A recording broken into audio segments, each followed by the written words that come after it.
নমস্কার, আমার গল্প পাঠ আসরে আপনাকে স্বাগত জানাচ্ছি। পড়ে শোনাচ্ছি প্রথম আলো উপন্যাসের প্রথম খণ্ডের ৩৩তম পর্ব। কাদম্বরীর শয়নকক্ষে দরজার পেছন দিকে একটি পূর্ণাঙ্গ আয়না লাগানো আছে, অতি মূল্যবান বেলজিয়ান গ্লাস। দরজাটি খোলা থাকলে এই আয়না দেখা যায় না, আবার দরজা বন্ধ করলে ঘরের মধ্যে একজন মানুষ দুজন হয়ে যায়। সদ্য স্নান সেরে এসে সেই আয়নার সামনে দাঁড়িয়ে চুল আঁচড়াচ্ছেন কাদম্বরী, গান গাইছেন গুনগুনিয়ে। আজ তার মন বেশ একটা লঘু প্রসন্নতা ছড়িয়ে আছে। সারা সকাল তিনি বই পড়েছেন। আজ তাকে বই পড়ার নেশায় পেয়ে বসেছিল, সময় জ্ঞান ছিল না। একসময় হঠাৎ খেয়াল হলো যে মধ্যাহ্ন পেরিয়ে গেছে। তার দাসী এসে স্নানের তাড়া দিয়ে গেছে দুবার। কাদম্বরী একতলায় মেয়েদের স্নানের ঘরে যান না, ৩ তলায় তার মহলেই স্নানের ব্যবস্থা করে নিয়েছেন। ভৃত্যেরা কয়েক ঘড়া জল তুলে দিয়ে যায়। কাদম্বরী শুধু একটা জাম রঙের শাড়ি পরে আছেন, মাথার চুলে একটি বেশ বড় আকারের নতুন চিরুনি। যশোর থেকে তার বাপের বাড়ির একজন এনে দিয়েছে।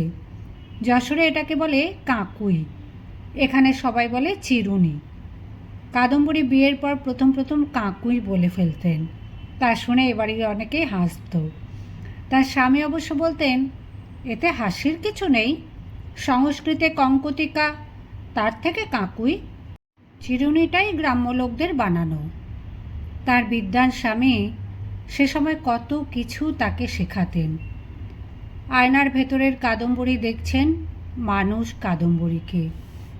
অনেক দিন পর তিনি সম্পূর্ণ সুস্থ বোধ করছেন। মুছে গেছে চোখের নিচের কালিমা, ত্বকে এসেছে মসৃণ ঔজ্জ্বল্য। অসুখ আর অসুখ, ভালো লাগে না। আজ খুব যত্ন করে সাজগোজ করতে হবে। বাইরে থেকে তার নিজস্ব দাসী জিজ্ঞেস করল, বৌদিমণি, ঠাকুররা এইছে, কজনের খাবার রাখবো? ঠিক বেলা ১টার সময় ঠাকুররা আসে। বারমহলে প্রকাণ্ড রান্নাঘরে ১০-১২ জন ঠাকুর সকাল থেকে রান্নার কাজে লেগে যায়। প্রতিদিনই যেন যজ্ঞী বাড়ির রান্না। বিভিন্ন উনুনে ভাত, ডাল ও পঞ্চব্যঞ্জন চাপে। মেঝেতে ফর্সা কাপড় পেতে ঢালা হয় ভাত। ক্রমশ তৈরি হয় এক ভাতের পাহাড়। মাছ ভাজা হয় শয়ে শয়ে। কর্তাদের এক একজনের বিশেষ অভিরুচি অনুযায়ী ঝোল ও কালিয়া কোপ্তা। কোন মহলে কতজন মানুষ তার হিসেব রাখে ঠাকুররা। সেই অনুযায়ী শ্বেত পাথরের থালা ও বাটিতে ভাত, ডাল, তরকারি সাজিয়ে নির্দিষ্ট সময় দিয়ে আসা হয় ঘরে ঘরে। এছাড়াও প্রত্যেক মহলে আলাদা রান্নার ব্যবস্থা আছে। গৃহিণীরা নিজেদের শখ ও মর্জি মতন বিশেষ কিছু রান্না করে নেন। দিনের বেলা ভাত, রাতের বেলা লুচি। কাদম্বরীর মহলে কাল রাত্রে ঠাকুরা যে লুচি তরকারি দিয়ে গিয়েছিল তা অভুক্ত হয়ে পড়ে আছে। অনেকদিন কাদম্বরী নিজেও কিছু রান্না করেননি। জ্যোতিরিন্দ্রনাথ এবং রবি দুজনেই ভোজন রসিক। জ্যোতিরিন্দ্রনাথ বাড়িতে থাকলে ২-৪ জন বন্ধুকেও খাওয়ার নেমন্তন্ন করবেনই। তখন কাদম্বরী কোমরে আঁচল জড়িয়ে নিত্য নতুন পদ রান্না করতে লেগে যান। রাত্রে তার ভালোও লাগে। অনেক দিন সেরকম কিছু হয় না। কিছুদিন আগেও প্রতিদিন সকালে ভাড়ার ঘরের সামনের বড় বারান্দাতে কুটনোকোটার আসর বসত। এবারে সমস্ত বউ ও মেয়েরা এক একখানা বঁটি নিয়ে বসে যেত আলু, পটল, কুমড়ো নিয়ে। তরকারি কোটার ছলে কত গল্প, কত হাস্য পরিহাস হতো। এখন আর কাদম্বরীর সেখানে ডাক পড়ে না। সেই আসরটাই যেন ভেঙে গেছে। ঘর জামাইরা তাদের স্ত্রীদের নিয়ে এক একে চলে গেল অন্য বাড়িতে। পুত্রবধূদের মধ্যেও আর তেমন প্রাণের টান নেই। এই যে রবির বিয়ে হলো, বাড়িতে একটি নতুন বউ এলো, তার সঙ্গে তো অন্য যাদের ভালো করে পরিচয়ই হলো না। জ্ঞানদানন্দিনী তাকে এ বাড়ি থেকে সরিয়ে রেখে দিলেন সার্কুলার রোডের বাড়িতে, নিজের কাছে। কাদম্বরীর নিজস্ব পুরনো দাসী সম্প্রতি বিদায় নিয়েছে। নতুনটির নাম হলধরের মা। সে নাম সংক্ষেপ করা হয়েছে হলর মা। সে এখনও সব রীতিনীতিতে অভ্যস্ত হয়নি। ঠাকুরেরা খাবার দিয়ে যাবে, সে রেখে দেবে। জিজ্ঞেস করার কি আছে? যা নষ্ট হবার হবে। এ বাড়িতে কতজনের জন্য রান্না হয় আর কতজন খায় তার হিসেব কর্তারাও রাখেন না। হলর মায়ের প্রশ্ন শুনে কাদম্বরী অন্যমনস্কভাবে শুধু বললেন, রাখ। চিরুনির ডগায় সিঁদুর মাখিয়ে সিঁথিতে লাগাতে লাগাতে কাদম্বরী হঠাৎ চক্ষু দুটি ঘুরিয়ে মুচকি হাসলেন। আয়নার সামনে বেশিক্ষণ দাঁড়ালেই নানা রকম ছেলে মানুষই করতে ইচ্ছে যায়। যেবারে তিনি স্বামী ও কনিষ্ঠ দেবরটির সঙ্গে অলীকবাবু নাটকে হেমাঙ্গিনী সেজেছিলেন, তাতে এই রকম একটি ভঙ্গি ছিল। জ্যোতিরিন্দ্রনাথ তখন বলতেন, তুমি আয়নার সামনে দাঁড়িয়ে রোজ কিছুক্ষণ পাঠ বলবে, তাহলে দেখবে অভিব্যক্তিগুলো ঠিক হয়ে যাবে। আয়নার সামনে এরকম পাঠ অভ্যেস করার সময় রবি এসে মাঝে মাঝে দাঁড়াতো পেছনে। এই চোখ মুখ ঘোরানো ওষ্ঠটেপা হাসিটি দেখেই সে পরে লিখেছিল, কটাক্ষে মরিয়া যায়, কটাক্ষে বাঁচিয়া ওঠে, হাসিতে হৃদয় জুড়ে, হাসিতে হৃদয় টুটে। একথা মনে পড়তেই কাদম্বরীর আরও হাসি পেয়ে গেল। কি ছেলে মানুষই না তখন ছিল রবি। সব সময় ছায়ার মতন লেগে থাকতো তার সঙ্গে। কাদম্বরী মাঝে মাঝে বলতেন, রবি, তুমি ছেলেদের সঙ্গে মেশো না কেন? তোমার বাইরের কোনো বন্ধু নেই? সেই রবির আর এখন দেখাই পাওয়া যায় না। তার অনেক বন্ধু। আজ দেখা হবে। অনেক দিন বাদে আজ সবাই মিলে একসঙ্গে আমোদ আহ্লাদ করা হবে। কেশসজ্জা শেষ করে কাদম্বরীর দরজা খুলে দেখলেন হলর মা এক কোণে চুপ করে দাঁড়িয়ে আছে। সে সব সময় কিছু না কিছু কাজ চায়। এবারের কর্তা অনুপস্থিত থাকলে তেমন তো কিছু কাজ থাকে না। একজন কেউ কাছাকাছি সবসময় ঘুরঘুর করবে, এটা কাদম্বরীর পছন্দ নয়। পুরনো দাসীটা তার স্বভাব জানত। সে চুপটি করে বাইরের সিঁড়ির কাছে শুয়ে থাকত। ডাকলেই পাওয়া যেত তাকে। অন্য সময় তার উপস্থিতি টের পাওয়া যেত না। হলর মা জিজ্ঞেস করল, বৌদিদিমণি, কালকের লুচিগুলো কি হবে? কাদম্বরী বলেন, কি আর হবে, ফেলে দিবি? ফেলে দিয়ে এঁটো বাসন নিচে দিয়ে আয়। হলর মা প্রায় আর্তনাদ করে উঠল, ফেলে দেবে কি গো? বাসের লুচি খুব ভালো হয়। কাদম্বরী বললেন, তুই খাবি? তো খেয়ে নিগে যা। কাদম্বরী বাটির ঢাকনাগুলো তুলে গন্ধ শুকলেন। নাকটা কুঁচকে বললেন, তরকারিগুলো পচে গেছে, লুচিগুলো দেখ যদি খেতে পারিস। হলর মা এমন ব্যগ্রভাবে থালা বাটিগুলো গুছিয়ে কোলে তুলে নিল যে মনে হলো সে তরকারিও ফেলবে না, বাইরে গিয়ে সব গপাগপ করে খাবে। কাদম্বরী মাঝে মাঝে ভাবেন, মানুষের উদর কি বিভিন্ন মাপের হয়? দুখানা লুচি খেলেই তার পেট ভরে যায়, আর হলর মায়ের মতন অনেকেই দু দিস্তে লুচি দিব্যি খেয়ে নিতে পারে। এরপর আবার ভাত খাবে। হলর মা বলে, লুচি কিংবা রুটি খেলে ওদের নাকি পেটই ভরে না, ওগুলো জল খাবার, ভাতই ওদের আসল খাদ্য। অধিকাংশ রাতে কিছুই খেতে ইচ্ছে করে না কাদম্বরীর। জ্যোতিরিন্দ্রনাথ না ফিরলে তো তার একার খাওয়ার প্রশ্নই ওঠে না। না খেয়েও তো তার শরীর ভাঙে না। আজ অবশ্য তার বেশ খিদে খিদে পাচ্ছে। আজ তার মন ভালো আছে। মন ভালো থাকলেই খিদেই শরীর চনমন করে। ঠাকুরাজ দিয়ে গেছে ভাত, উচ্ছে বড়ি ভাজা, কাঁচা মুগের ডাল, পটল পোস্ত, ছাঁচি কুমড়োর ঘণ্ট, দুটি খুব বড় গলদা চিংড়ি। মাটিতে আসন পেতে সামনে জল ছিটিয়ে তারপর থালা বাটি সাজিয়ে খেতে বসাই ছিল বরাবরের রেওয়াজ। জ্ঞানদানন্দিনী বিলেত ঘুরে আসার পর টেবিল চেয়ারে খাওয়ার রীতি প্রবর্তন করেছিলেন নিজের মহলে। জ্যোতিরিন্দ্রনাথেরও সেটাই পছন্দ। এখন কাদম্বরীও টেবিলেই খেয়ে নেন। আলাদা থালায় দুমুঠো ভাত নিয়ে কাদম্বরী প্রথমে তেতো ও তারপর ডাল দিয়ে মাখলেন। একটুখানি ছাঁচি কুমড়ো দিয়ে দুগড়াস ভাত মুখে দিতেই একটা কথা মনে পড়ে গেল। ওমা, কি ভুল হয়ে যাচ্ছিল! তার স্বামী বলে গেছেন আজ রাত্রে প্রচুর খানাপিনা আছে, তার স্টিমারের সাহেবি হোটেল থেকে সব কিছু যাবে। দুপুরে বেশি খেয়ে পেট ভরা থাকলে সেসব কোনো কিছুরই স্বাদ নেওয়া হবে না। কাদম্বরী তক্ষুনি উঠে পড়লেন। পেটে খিদে রয়ে গেল, তা থাক, সেই তো ভালো। এই বড় বড় চিংড়ি মাছ সমেত সব কিছুই হলর মায়ের ভোগে যাবে। তা যাক, ওরা খেতে ভালোবাসে, খাক না। কাদম্বরী একটা পান মুখে দিয়ে বারান্দায় এসে দাঁড়ালেন। এখানে সারি সারি ফুলের টবে বহু রকম ফুল গাছ, সব কাদম্বরী নিজের হাতে লাগানো। আগে সন্ধেবেলা এখানে যখন গান বাজনা ও কাব্যপাঠের আসর বসত, তখন বাইরের অতিথিরা বলতো নন্দন কানন। এত বড় বাড়িতে কিছু না কিছু হইচই লেগেই থাকে সব সময়। আজ যেন নিস্তব্ধ, বড় বেশি নিস্তব্ধ। তার কারণ আছে। গতকাল দেবেন্দ্রনাথ চুঁচড়ো থেকে এ বাড়িতে এসে রয়েছেন। এমন তিনি হঠাৎ হঠাৎ চলে আসেন। খাজাঞ্চিখানার কর্মচারীদের ডাক পড়ে তাঁর ঘরে। তিনি পুঙ্খানুপুঙ্খভাবে হিসেব পরীক্ষা করেন। ছেলেদের ওপর সব ভার দেওয়া আছে বটে, তবু তিনি নিজের রাশ আলগা করেননি। হিসেবের ভুল দেখলে তিনি শাস্তি না দিয়ে উপদেশ দেন। সেই উপদেশকেই সবাই বেশি ভয় পায়। কর্তামশাই বাড়িতে থাকলে কেউ একটু টুঁ শব্দ করতেও সাহস করে না। গোলমাল তিনি সহ্য করতে পারেন না একেবারে। অথচ তার সেবার জন্য নানা রকম ব্যবস্থা নিতে হয়।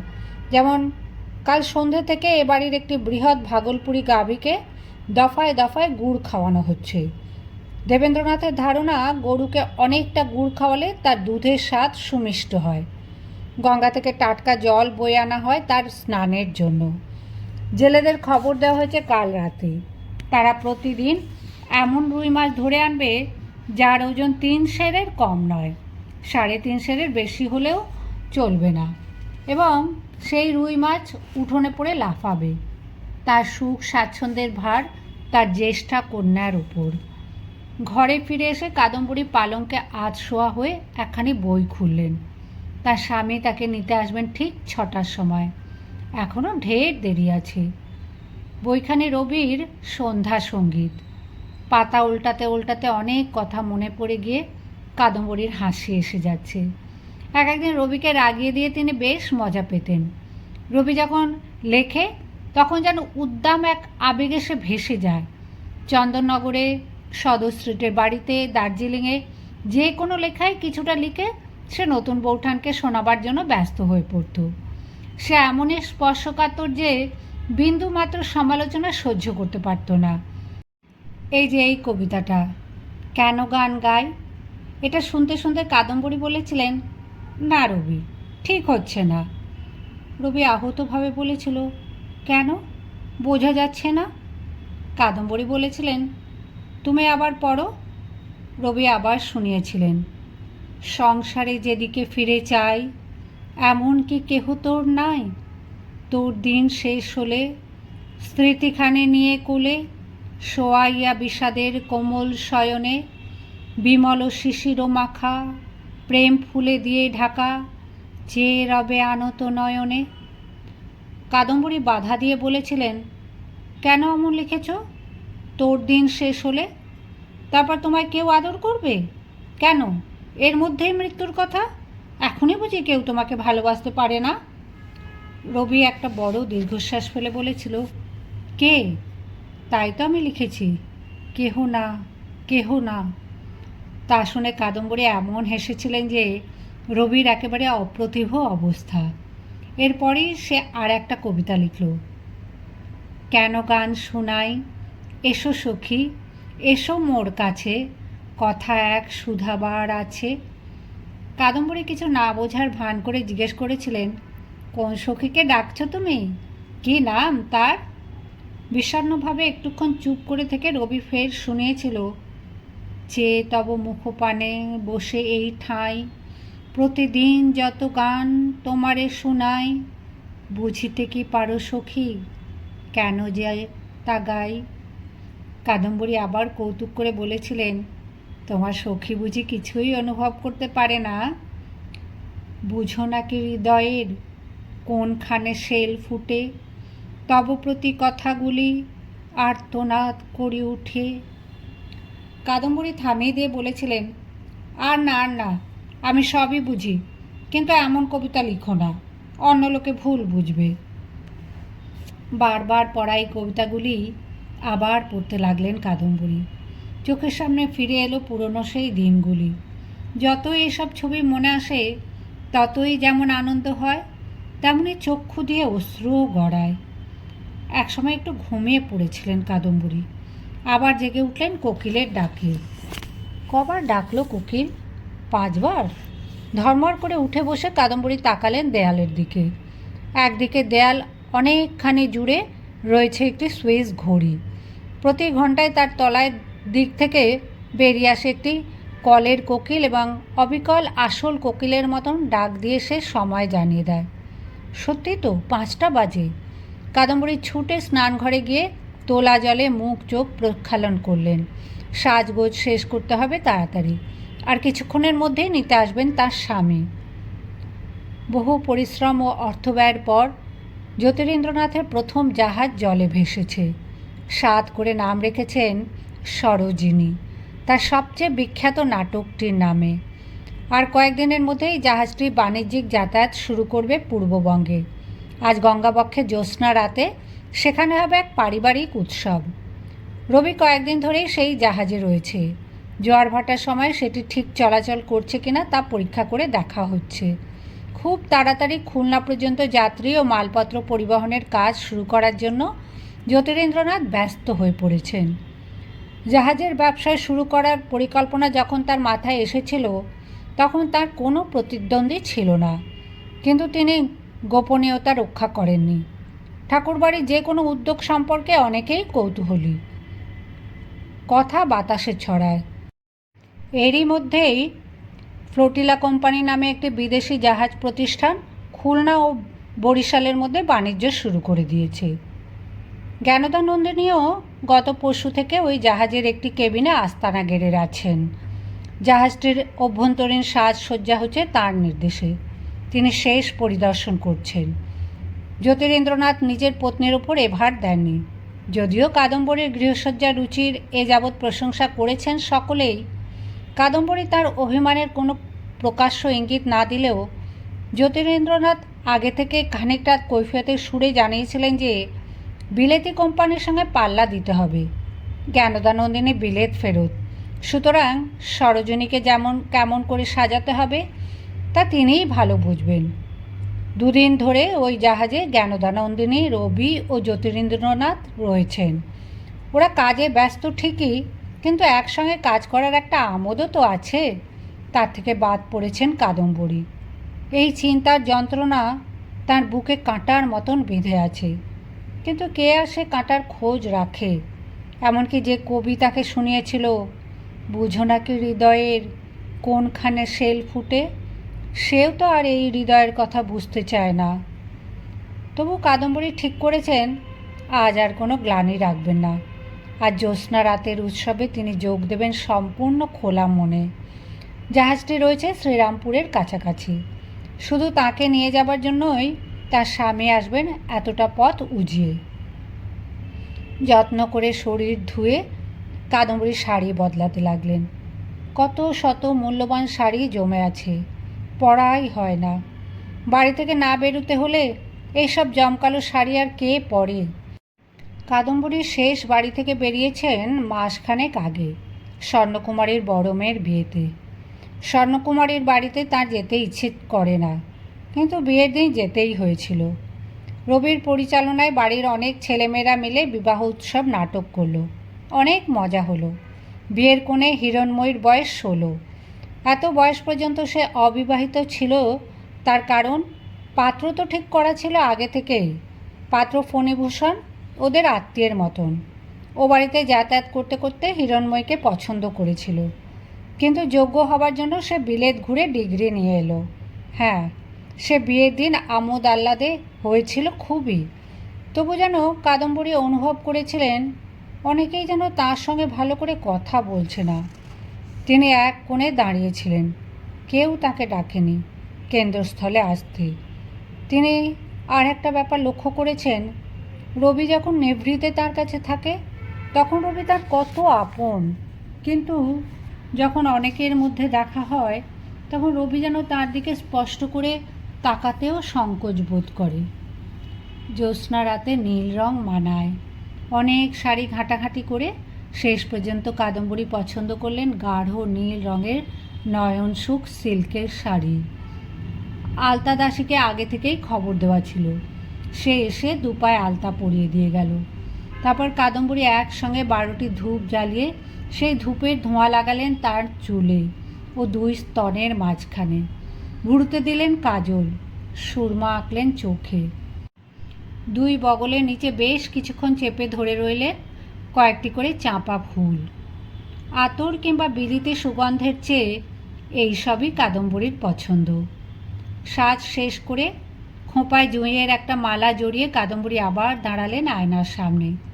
নিজের রূপ নিয়ে গুমর করতে নেই, কিন্তু কাছাকাছি কেউ নেই, একা, খুব সন্তর্পণে দর্পণের দিকে তাকিয়ে নিজেকে কার না ভালো লাগে।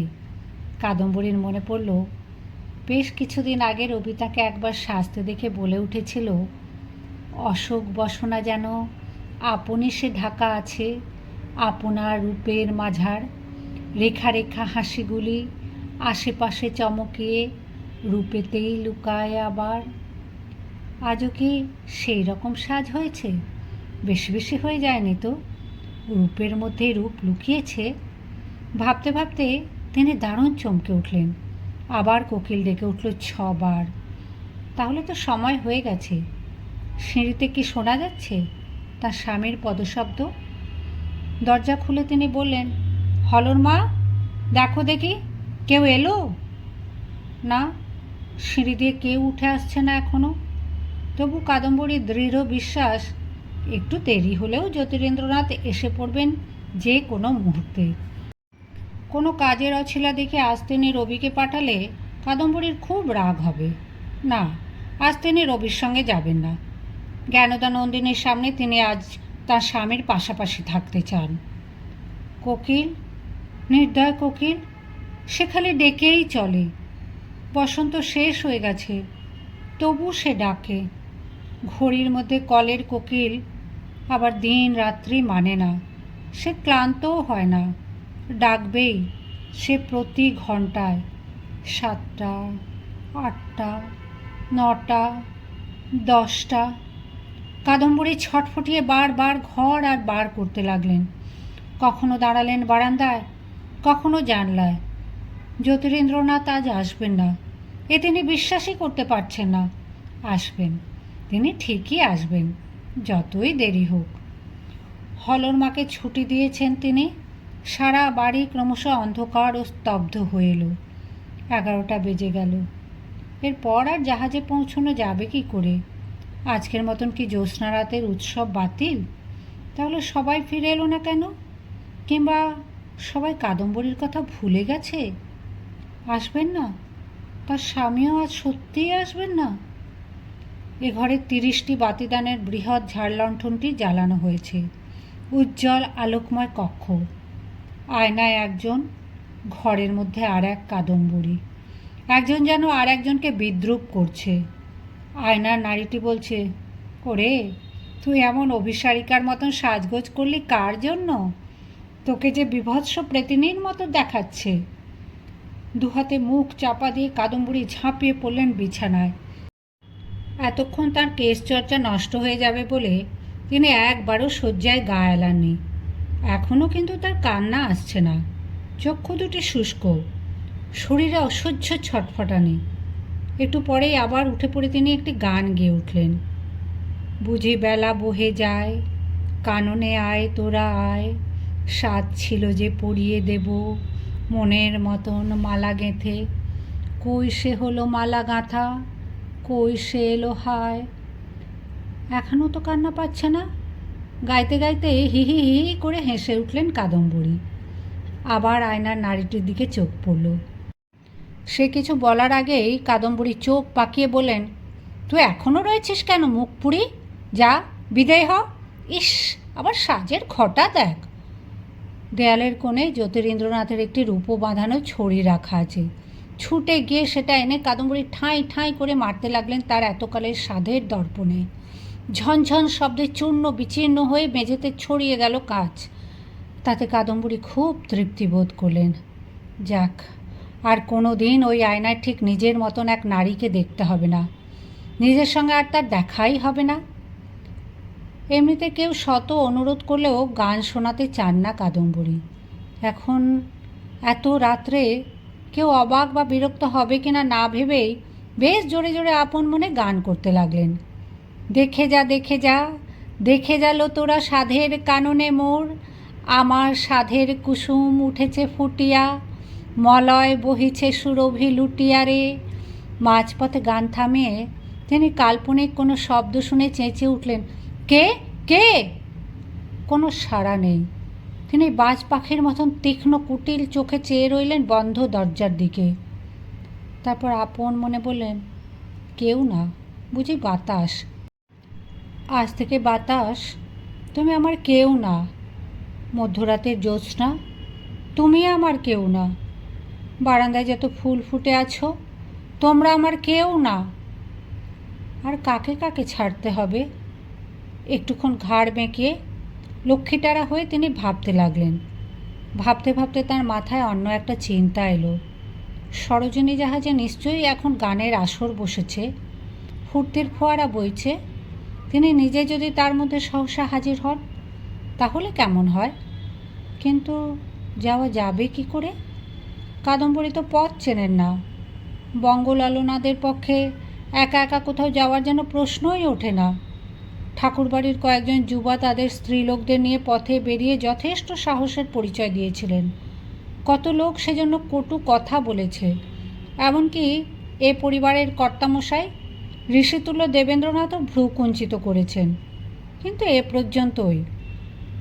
ওইসব প্রগতিশীল স্বামীরাও তো তাদের স্ত্রীদের একা একা পথে বেরোতে দেবার কথা ভাবেননি। এখন যদি সোজা বেরিয়ে গিয়ে পালকি বেহারাদের জাগিয়ে তুলে বলা যায়, আমাকে শ্রীরামপুর নিয়ে চলো, তারা আঁতকে উঠবে। এমনকি কখনো হতে পারে না। কাদম্বরী অসহিষ্ণুভাবে মাটিতে পা ঠুকে ঠুকে বলতে লাগলেন, কেন হবে না? হ্যাঁ, আমি যাব, আমি যাব, আমি যাব। ওদের আনন্দ উৎসবের মধ্যে গিয়ে আমি জোর করে বসবো। ইচ্ছে মতন পাখি হতে পারলে কত সুবিধে ছিল। একবার আকাশে উড়াল দিলে পথ চেনার কোনো সমস্যাই নেই। পাখিদের সমাজে লোক লজ্জা বলেও কিছু নেই। এমন হলে তো বেশ হয়। শরীরটা রইল না, আত্মাটা পাখির মতো সর্বত্র পরিভ্রমণ করতে লাগলো। কাদম্বরী ছুটে গেলেন পাশের ঘরে, চাবি দিয়ে খুললেন দেওয়াল আলমারি। তার ভেতরের একটি গুপ্ত স্থান থেকে বার করলেন একটি গয়নার বাক্স, চন্দন কাঠের তৈরি, ওপরে হাতির দাঁতের কারুকাজ করা। এই পেটিকায় স্বর্ণালঙ্কার নেই, শুধু হিরে, চুনি, পান্না, মুক্তোর মালা। সেগুলো সরিয়ে সরিয়ে তলা থেকে বার করলেন একটা কাগজের মোড়ক। এর মধ্যে রয়েছে 4খানা কালো রঙের বড়ি। এই বড়ি খেলে পাখি হয়ে উড়ে যাওয়া যায়। বিশু নামে এক কাপড়গুলির কাছ থেকে এগুলো সংগ্রহ করে রেখেছিলেন কাদম্বরী। কাপড় বেচতে আসে বটে, কিন্তু এই বিশু একজন দেহাসিনী। অনেক জড়ি বুটি, শিকড় বাকড়ের গুণ জানে। সে ঘুমের ওষুধ দেয়। একটু ঘুম, বেশি ঘুম, গহন ঘুম, মরণ ঘুম। এই গয়নার বাক্সের মধ্যেই সযত্নে রক্ষিত আছে 3খানি চিঠি। এর মধ্যে একখানি কাদম্বরী পেয়েছিলেন ধোপার কাছে কাস্তে দেওয়ার আগে জ্যোতিরেন্দ্রনাথের এক জব্বার পকেটে। অন্য দুটি এক বৃহদাকার অভিধানের ভাঁজে। 3টি চিঠি একই মেইলি হস্তাক্ষরে লেখা, সম্বোধনে প্রাণাধিকেষু। তলায় কোনো নাম নেই। এ চিঠির কথা কাদম্বরী তার সর্বগুণান্বিত ব্যস্ত বিখ্যাত স্বামীকে কখনো বলেননি। 3খানি চিঠি তিনি পড়লেন আবার। তার ঘন ঘন নিঃশ্বাস পড়তে লাগলো।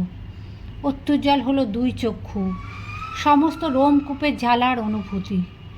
চিঠিগুলি মেঝেতে ছুঁড়ে ফেলে দিয়ে তিনি একসঙ্গে 4টি কালো বড়ি খেয়ে ফেললেন। জল পান করলেন 2 গেলাস। আহ, শান্তি, শান্তি। এখন আর একা একা যে কোনো জায়গায় যাওয়ার কোনো বাধা নেই। কোনো অবরোধের দেওয়াল তাকে আটকাতে পারবে না। সব পথ তার জন্য খোলা। পাখির ডানার মতন দুহাত ছড়িয়ে তিনি দৌড়াতে লাগলেন সারা ঘরে। ভাঙা কাঁচ তার পায়ে বিঁধে যাচ্ছে, কোনো খেয়াল নেই। তার মুখ হাসিতে উদ্ভাসিত। বিশু একটা মোটে পুড়িয়া খেতে বলেছিল।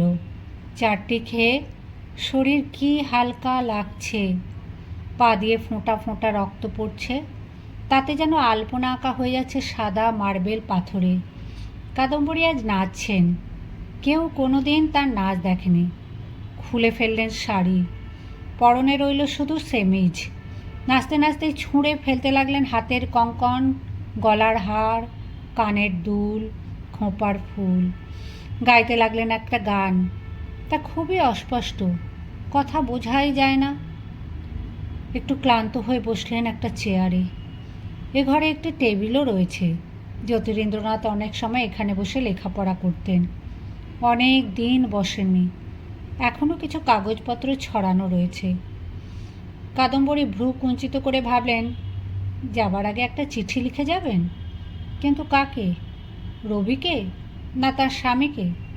তার স্বামী হয়তো একখানা চিঠি পাঠ করারও সময় পাবেন না। রবিকে কত কথা বলার ছিল। রবি একসময় কত কথা বলেছে, তার উত্তর দেওয়া হয়নি। কলম তুলে নিয়ে রবির নামটি লিখতে গিয়েও তিনি থেমে গেলেন। রবি তো আর আগের মতো নেই। তার সর্বক্ষণের ছায়া সহচর্যে এখন অনেক দূরে সরে গেছে।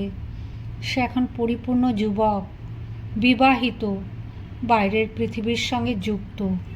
না, রবিকে আর তিনি কাছে টানতে চান না। টানতে গেলে ব্যথা পেতে হবে। রবি আর কিছুতেই তার একার হবে না। রবি এখন মেজ বৌঠানের বাড়িতেই থাকে। তার বালিকা বধূটিও সেখানে। এই জোড়াসাঁকোর বাড়ি রবির ঘরটি একদিন সাফ সূত্র করতে গিয়েছিলেন কাদম্বরী। তার এলোমেলো ছড়ানো পাণ্ডুলিপির মধ্যে 2 লাইনের একটি অসমাপ্ত কবিতা তিনি দেখতে পেয়েছিলেন। লাইন দুটি পড়ে কাদম্বরীর বুকে একটা প্রচণ্ড আঘাত লেগেছিল। এমন তো রবি আর কখনো লেখেনি। এই অসমাপ্ত কবিতাটির কথা বলেওনি তাকে। লাইন দুটি তার এখন আবার মনে পড়ে গেল। হেথা হতে যাও পুরাতন, হেথায় নতুন খেলা আরম্ভ হয়েছে। কি নিদারুণ সত্যি কথা। নতুন খেলা শুরু হলে পুরাতনের আর স্থান কোথায়? তাকে সরে যেতেই হয়। কিন্তু নতুন কতদিনে পুরাতন হয়? নারী পুরাতন হয়ে যায়, পুরুষ হয় না বুঝি? পুরুষের যে বাইরের জগৎ আছে, আছে অসীম বিশ্ব, তাই সে নিত্য নতুন? না, রবিকে নয়, স্বামীকেই চিঠি লিখে যাবেন তিনি। এর আগে কখনো চিঠি লেখার অবকাশ হয়নি। কী সম্বোধন করবেন? প্রাণাধিকেষু? আর একজন নিয়েছে, তাহলে পরাণ প্রিয়, প্রিয়তম? বেশ শব্দ করে আপন মনে হেসে উঠলেন কাদম্বরী। কি অর্থ আছে এসব শব্দের? যে আর ফিরেও চায় না, সে কি ওইসব সম্বোধনে ভ্রুক্ষেপ করবে? যে নারী কোনো সন্তানের জন্ম দিতে পারে না, কোন পুরুষ তাকে বেশি দিন চায়? অন্য যে একজন তীব্রভাবে তার সাহচর্য চাইত, সেও এখন নতুন খেলার সাথী পেয়েছে। সে বেঁধে থাকুক ওই খেলায়, সে সুখী হোক, আরও বড় হোক। পুরাতন সরে যাচ্ছে তার চোখের আড়ালে। পরাণপ্রিয় সম্বোধনে স্বামীকে চিঠি লিখতে শুরু করলেন কাদম্বরী। বেশি লিখতে পারলেন না। চোখ অন্ধকার হয়ে আসছে।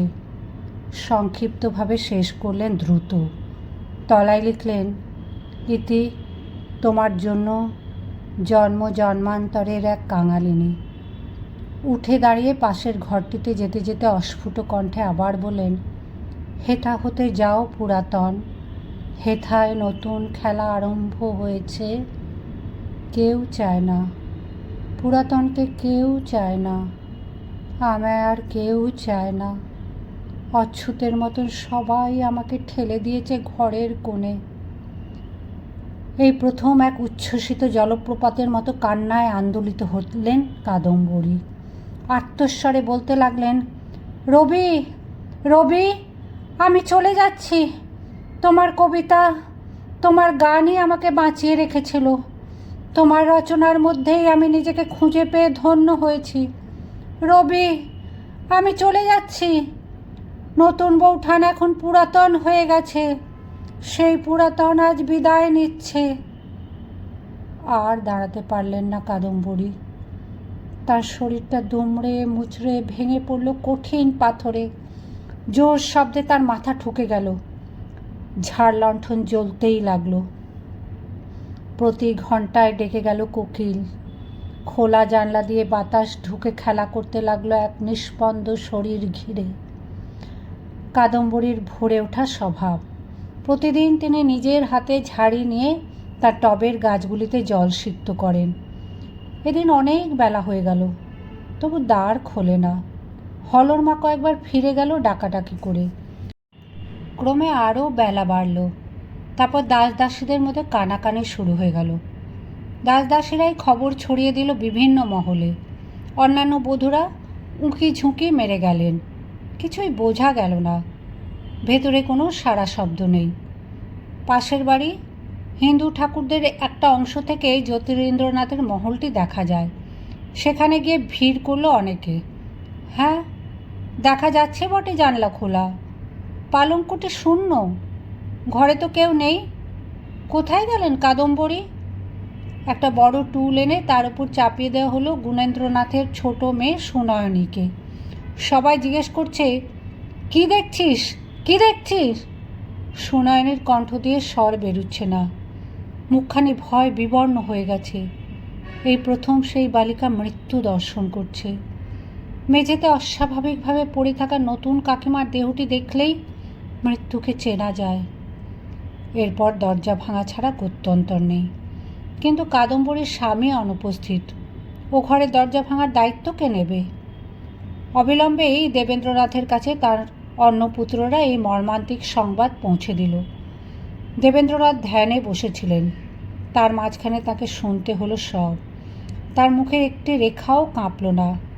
তিনি পাথরের মূর্তির মতন বসে রইলেন, যেন তার মন বহু দূরে চলে গেছে।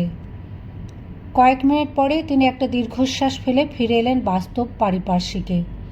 ছেলেদের চলে যাবার ইঙ্গিত করে তিনি বললেন, কিশোরীকে ডেকে দিয়ে যাও। কিশোরী তার সর্বক্ষণের বিশ্বস্ত ও দক্ষ অনুচর। সে পারে না এমন কাজ নেই। ঘরের দরজা বন্ধ করে কিশোরী দেবেন্দ্রনাথের একেবারে সামনে এসে হাঁটু গেড়ে বসল। দেবেন্দ্রনাথ একটু একটু থেমে থেমে তাকে নির্দেশ দিতে লাগলেন। তিনি প্রথমে বললেন, নতুন বধূমাতার কি হয়েছে তুমি শুনেছ? ছেলেরা সন্দেহ করছেন যে তিনি আত্মঘাতিনী হয়ে থাকতে পারেন। লোকজন নিয়ে গিয়ে তুমি দরজা ভাঙাও, কিন্তু তুমি ছাড়া অন্য কোনো ব্যক্তিকেই, এমনকি আমার পুত্রদেরও ভেতরে যেতে দেবে না। ঘরের ভেতরের অবস্থা তুমি দেখবে। সন্দেহজনক যাবতীয় কিছু পরিষ্কার করে ফেলবে। একটু চিন্তা করে তিনি আবার বলেন, এ বাড়ির কোনো বধূর মৃতদেহ মর্গে পাঠানো যেতে পারে না, কিছুতেই না। করোনার কোর্টকে বাড়িতে ডেকে এনে বসাবে। যত টাকা লাগে লাগুক। কেমিক্যাল এক্সামিনার যেন লিখে দেয় এ মৃত্যু স্বাভাবিক। তিনি একবার চক্ষু মুদিত করলেন। খোলার পর বললেন, এদেশের কোনো সংবাদপত্রে, বাংলা বা ইংরেজি, দেশি বা বিদেশি, কোনোটিতেই যেন এ সংবাদ প্রকাশ না পায়। তুমি সব কটি সম্পাদককে এক জায়গায় ডেকে আমার এই অনুরোধ জানাবে। খাজাঞ্চিখানা থেকে তুমি আপাতত 1000 টাকা তুলে নাও, পরে হিসাব দিও। যাও। পরম করুণাময়ের আশীর্বাদে তোমার সর্বকার্য সিদ্ধি হোক। কিশোরী 4 জন জওয়ান ভৃত্যকে ডেকে নিয়ে উঠে এলো 3 তলায়। মেহগনি কাঠের দরজা সহজে ভাঙে না, তবু ভাঙল এক সময়। কিশোরী বারান্দা ও সিঁড়ি থেকেও সরিয়ে দিল সকলকে। তারপর ভেতরে পা দিয়ে দেখল, চতুর্দিকে আয়না ভাঙা কাচের মধ্যে চিত হয়ে পড়ে আছে কাদম্বরীর সেমিজ পরা শরীর। একটি হাত ছড়ানো, একটি হাত বুকের উপর রাখা, চক্ষু বোঝা। মুখে কোনো যন্ত্রণার চিহ্ন নেই। ছড়িয়ে আছে একরাশ চুল। মুখখানি যেন মেঘ ভাঙা জ্যোৎস্না মাখা, লাবণ্যময় তনু। আলতা পরা দুখানি পা, পায়ের নিচে শুকনো রক্ত। কিশোরীর এখন রূপ দর্শনের সময় নেই। বিছানা থেকে একটা চাদর টেনে নিয়ে সে কাদম্বরীর শরীর ঢেকে দিল। তীক্ষ্ণ নজরে সে চোখ বোলাতে লাগলো ঘরের সব কিছুর ওপর। আয়না ভাঙা কাজগুলো পরিষ্কার করে ফেলতে হবে। এছাড়া এ ঘরে সন্দেহজনক কিছু নেই।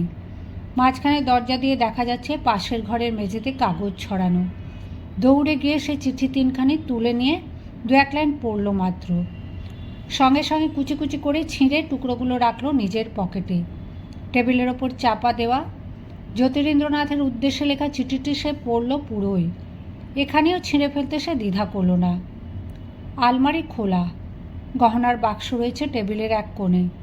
এত সব মূল্যবান অলংকার দেখেও কিশোরীর লোভ হলো না। বাক্সটি আলমারিতে তুলে তালা বন্ধ করে চাবিটি রাখল নিজের কাছে। অন্য কক্ষটিতে ফিরে এসে সে কাজ পরিষ্কার করার জন্য একটা কিছু খুঁজছে। অকস্মাৎ একটা শব্দ শুনে লাফিয়ে উঠল সে। ভয় যেন মুগুর পিটতে লাগলো তার বুকে। এখানে দীর্ঘশ্বাস ফেলল কে? পেছন দিকে তাকে আরও সাংঘাতিক ভয়ে সে কাঁপতে লাগলো। মৃত শরীরটি জেগে উঠেছে। কাদম্বরী এক পাশ ফিরে জলজল চোখে সোজা তাকিয়ে আছেন কিশোরীর দিকে। কয়েক পলক মাত্র, তারপরে আবার চোখ বুজে গেল কাদম্বরীর। কিশোরী বহু অভিজ্ঞ সাহসী পুরুষ। ভূত প্রেত সম্পর্কে একটা বহুকালের সংস্কার রয়ে গেছে, তা কিছুতেই তাড়ানো যায় না। একটুক্ষণের মধ্যেই কিশোরী ধাতস্থ হয়ে হাঁটু গেড়ে বসে পড়ে কাদম্বরীর একটা হাত তুলে নিল। অতি ক্ষীণ হলেও নাড়ী আছে। কাদম্বরীর মৃত্যু হয়নি। আনন্দে চিৎকার করতে করতে ছুটে বেরিয়ে এলো কিশোরী। এরপর সব কিছুই বদলে গেল। বাড়ি থেকে মুছে গেল শোকের থমথমে ছায়া। কাদম্বরীর ননদ ও জায়েরা এসে লেগে গেলেন সেবায়।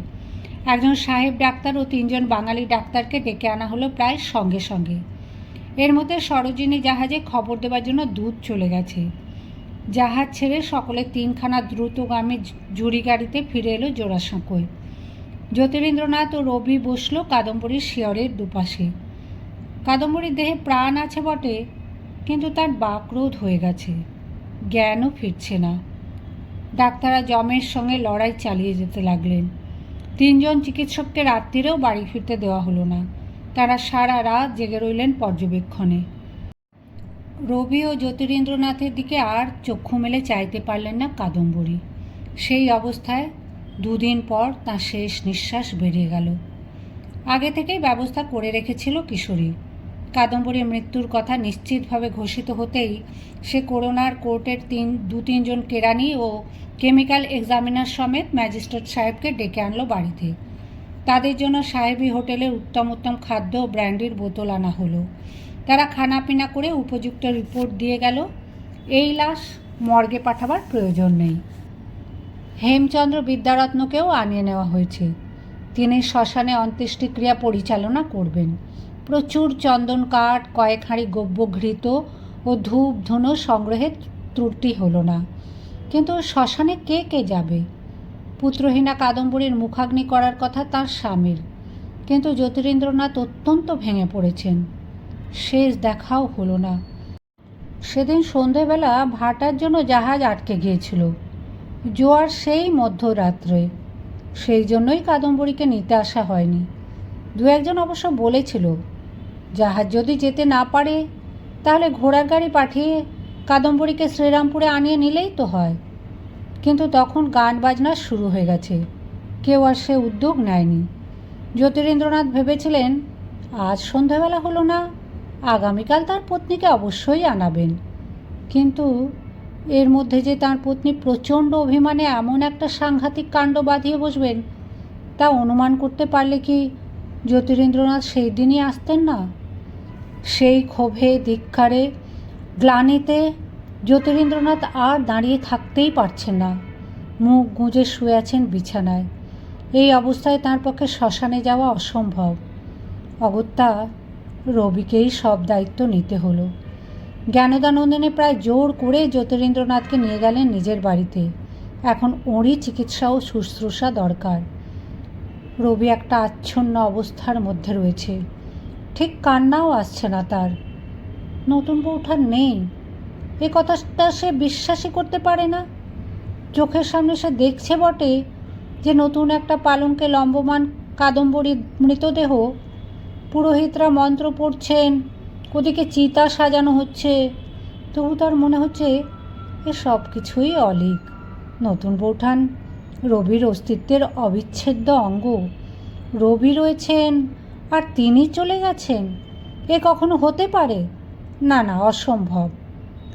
মুখাগ্নির জন্য অবশ্য রবিকে যন্ত্রণা দেওয়া হলো না।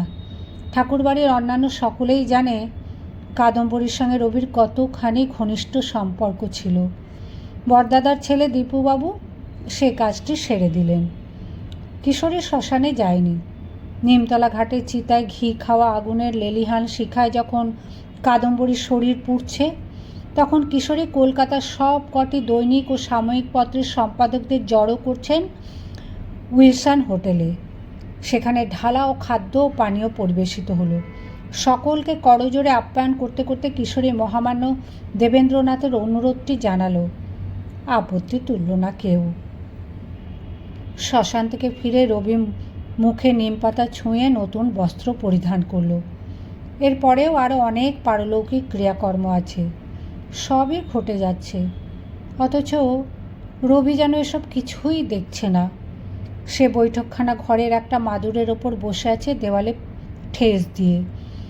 কেটে যাচ্ছে ঘন্টার পর ঘন্টা। রবির চোখের সামনে দিয়ে ভেসে যাচ্ছে ছবির পর ছবি। মোরান সাহেবের বাগান বাড়ি, ভোরবেলা একসঙ্গে ফুল কুড়োনো, এক দোলনায় পাশাপাশি বসা, নতুন গানের সুর দিয়ে ওকে শোনানো। আর কেউ নেই, শুধু নতুন বৌঠান, তার গভীর একাগ্র দৃষ্টি, সদর স্ট্রিটের বাড়ির ছাদে জ্যোৎস্নালোকে হাত ধরে বসে থাকা, নীরবতার মধ্যে অজস্র কথা। এক একদিন নতুন বৌঠান সকালবেলা তার ঘুম ভাঙিয়েছেন, বসেছেন শিয়রের কাছে, তার কোলে মাথা রেখেছে রবি। এ সবই তো জীবন্ত। একসময় রবির শরীরে একটা ঝাঁকুনি লাগলো। সে অন্যমনস্ক হয়ে পড়েছিল। শেষ কিছুক্ষণ সে অন্য কথা ভাবছিল। তার নতুন বই প্রকৃতির প্রতিশোধ প্রায় তৈরি হয়ে আছে। শেষ কয়েকটি পাতার প্রুফ দেখা বাকি। ওর মধ্যে আরেকটি গান কি ঢোকানো যায়? মরিল মরি আমায় বাঁশিতে ডেকেছে কে। গানটির একটা দুটো শব্দ বদলাতে হবে।